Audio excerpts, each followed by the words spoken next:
मैया सम्मान योजना के 21वीं और 22वीं किस्त का पैसा जिन माताओं बहनों को अभी तक नहीं मिला है, उन सभी को लग रहा है कि उन्हें ये पैसा अब नहीं मिलेगा एंड वो टकटकी लगाए बैठी हैं हर सुबह इस पैसे का 25 + 2500 का एकमुश्त 5000 की राशि का इंतजार कर रही हैं। तो मैं आप सभी को बता दूं कि एक काफ़ी बड़ी अपडेट है कि मैया सम्मान योजना का लाखों माताओं बहनों का नाम कट चुका है। तो चलिए देखते हैं कि भौतिक सत्यापन जिन सभी ने करवाया था एंड जिन्होंने नहीं करवाया है तो क्या किन्हें अब भौतिक सत्यापन करवाना होगा।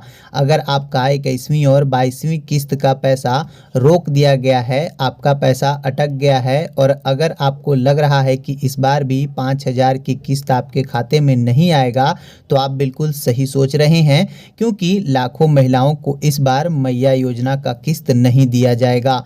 कई जिले में महिलाओं को नाम साइलेंटली होल्ड पर डाल दिया गया है, क्योंकि जिन महिलाओं को लग रहा था कि 25 + 2500 की राशि एक ही बार में 5000 मिलेगी, उनमें से भी हजारों महिलाओं का पैसा बीच में अटक गया है। कई पंचायतों में भौतिक सत्यापन भी शुरू हो गया है। जिन महिलाओं का नाम सूची में है, लेकिन उन सभी का नाम अब पैसा भी नहीं दिया जाएगा। चलिए देखते हैं कि इनको पैसा नहीं मिलेगा। क्यों नहीं मिलेगा? इनकी सबसे बड़ी कारण है कि झारखंड सरकार ने हजारों बैंक खातों को सील कर दिया है, क्योंकि आपका सत्यापन नहीं हुआ है। प्रशासन के वरिष्ठ अधिकारियों ने साफ कह दिया है कि बिना भौतिक सत्यापन के कोई पैसा जारी नहीं किया जाएगा। तो चलिए आगे मैंने ये भी बताया है कि भौतिक सत्यापन की प्रक्रिया क्या है। आगे जानते हैं कि सूत्रों की माने तो ये 3.5 लाख महिलाओं का पैसा रुकने वाला है, लेकिन यहाँ पर प्रशासन ने साफ कर दिया है कि किसे भौतिक सत्यापन करवाना पड़ेगा और किसे नहीं करवाना पड़ेगा।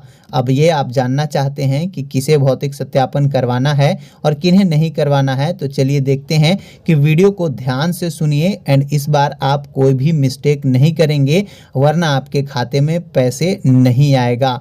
चलिए अब इनका देखते हैं कि इनका सत्यापन अनिवार्य है। तो ऐसे कौन कौन सी माताएं बहनें हैं जिन सभी को सत्यापन अनिवार्य बताया गया है? वे सभी महिलाएं जिनमें अभी तक योजना की किस्तें मिल रही हैं, जिन्हें अपनी पात्रता साबित करने के लिए सत्यापन फॉर्म भरना होगा, और जिन महिलाओं का पैसा किसी तकनीकी कारण या डॉक्यूमेंट की गड़बड़ी से रुक गया है, उन्हें यह प्रक्रिया जरूर से जरूर पूरी करनी होगी। इसके अलावा जिन महिलाओं की उम्र सीमा को लेकर संशय है, उनकी आयु का मिलान किया जाएगा। भौतिक सत्यापन करने के लिए आपके पास आधार कार्ड की photocopy, ration card, voter ID card और बैंक पासबुक जो आधार कार्ड से लिंक हो और जिसका डीबीटी चालू हो। अगर डीबीटी चालू नहीं रहता है तो डायरेक्ट बेनिफिट ट्रांसफ़र के माध्यम से जो पैसा भेजा जाता है वो आपको नहीं होता है और आपके अकाउंट में नहीं आता है। यदि आपका डीबीटी लिंक है तो आप यस लिखें, अगर आपका नहीं है तो नो लिखें, जिनसे आप सभी को ये पता चलेगा कि किन महिलाओं ने अभी तक डीबीटी में नाम नहीं जुड़वाया है। चलिए देखते हैं कि सत्यापन किन्हें अब नहीं करवाना है। वर्तमान में इस अभियान के दौरान नए आवेदनों का भौतिक सत्यापन नहीं हो रहा है। ऐसे आवेदन जिन्होंने नया फॉर्म भरा है उनको भौतिक सत्यापन नहीं करना है। यह केवल पुराने और सक्रिय लाभार्थियों के लिए है, क्योंकि पुराने अभ्यर्थियों का भौतिक सत्यापन जरूरी है, बिकॉज वो बिचौलियों की वजह से उनका पैसा अटक जा रहा था। इसके अलावा अपात्र अयोग्य पाई जाने वाली ऐसी महिलाएं जो योजना के नियमों के बाहर आती हैं, जैसे सरकारी नौकरी, परिवार में आयकर दाता होना या किसी अन्य सरकारी पेंशन का लाभ लेना, उन्हें सत्यापन कराने का मौका नहीं मिलेगा और सीधे सूची से हमेशा के लिए बाहर कर दिया जाएगा, क्योंकि वो अब गरीबों का पैसा नहीं खा पाएंगी। यदि आपको अभी तक पैसा नहीं मिला है तो आप कमेंट में लिखें, जिस जिला से हैं उस जिला का नाम लिखें और लिखें कि मुझे पैसा नहीं मिला है। जिन्हें पेमेंट मिल चुका है वो यस लिखें और जिला का नाम लिखें। चलिए आगे देखते हैं कि सत्यापन फॉर्म जिन्हें नहीं मिला है तो क्या करना होगा। यदि किसी महिला को मुख्यमंत्री मैया सम्मान योजना का भौतिक सत्यापन फॉर्म नहीं मिला है तो ऐसी महिलाओं को तुरंत आंगनबाड़ी सेविका या सहायिका से संपर्क करके, क्योंकि सभी क्षेत्रों की आंगनबाड़ी सेविका और सहायिका को विभाग की ओर से कई भौतिक सत्यापन फॉर्म दिए गए हैं, आप उनके ले सकते हैं। वे खुद घर घर जाकर फॉर्म दे रही हैं। यदि आपको घर कोई नहीं आया तो आप अपने नज़दीकी आंगनबाड़ी केंद्र जाकर सीधे सेविका से अपना फॉर्म मांग सकती हैं। इसके अलावा गांवों में पंचायत भवन और शहरों में वार्ड पार्षद कार्यालय में इसके लिए विशेष निर्देश दिए गए हैं। तो आप सभी को अपने या तो वार्ड पार्षद या आंगनबाड़ी सेविका से ये फॉर्म लेना है और भौतिक सत्यापन की प्रक्रिया पूरी करवानी है। आगे देखते हैं कि सत्यापन कराने की प्रक्रिया क्या है। ये सबसे बड़ी चीज़ है, इसको आपको ध्यान में रखना है एंड आप सभी को ये बहुत काम करेगा। चलिए देखते हैं कि सभी महिलाएं यहाँ पर सत्यापन के लिए ध्यान से सुने। सबसे पहले आपको आंगनबाड़ी केंद्र, प्रज्ञा केंद्र या पंचायत भवन में भौतिक सत्यापन फॉर्म प्राप्त करना है। इस फॉर्म में लाभार्थी का नाम, मोबाइल नंबर, आधार कार्ड, योजना का रजिस्ट्रेशन नंबर सही भरकर इसके साथ आधार कार्ड, राशन कार्ड और बैंक पासबुक की फ़ोटोकॉपी अटैच कर देना है।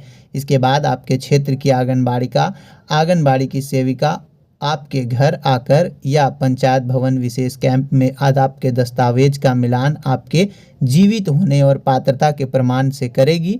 जांच पूरी होने के बाद सेविका अपने फॉर्म पर हस्ताक्षर और मुहर लगाकर इसे ऑनलाइन पोर्टल पर अपलोड करेगी, CDPO या ब्लॉक स्तर पर जमा कर देंगी, जो कि इसकी लास्ट डेट मुझे कमेंट में ज़रूर बताएं यदि आपने अभी तक अगर नहीं किया तो।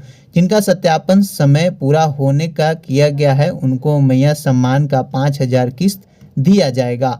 देखिए किनको किस्त मिलेगा ये सबसे बड़ी बात है। बहुत सारे महिलाओं का डाउट है कि किन्हें पैसा मिलेगा, तो आगे बताया गया है कि उनके लिए अबुआ आवास का अगला किस्त आसानी से मिल जाएगा। लेकिन जिनका नाम उस सत्यापन नहीं हुआ है तो उस वाले लिस्ट में तो उनका स्टेटस सस्पिशियस माना जाएगा। सस्पिशियस का मतलब होता है शंका। अब आप ज़्यादा सोचिए मत, अब समय आ गया है, आज ही अपने ब्लॉक ऑफिस जाएं और वहां सत्यापन फॉर्म को चेक करें और अपना नाम अगर उस लिस्ट में है तो आप सभी को ये अबुआ योजना और मैया सम्मान योजना की दोनों राशि आपके अकाउंट में ट्रांसफ़र कर दी जाएगी। आई होप दैट ये सारी चीज़ें क्लियर आपको समझ में आ चुकी होंगी। लेकिन फिर भी किसी प्रकार का डाउट है देन आप कमेंट कर सकते हैं। मैया सम्मान योजना का जैसे ही कोई नया अपडेट आता है तो सबसे पहले आप तक पहुंचा दी जाएगी। मैया सम्मान योजना का पैसा जल्द ही मिलने वाला है अगर आपने ये भौतिक सत्यापन की प्रक्रिया पूरी कर ली है तो। चलिए मिलते हैं फिर किसी नए अपडेट के साथ, तब तक के लिए जय हिंद, जय जोहार।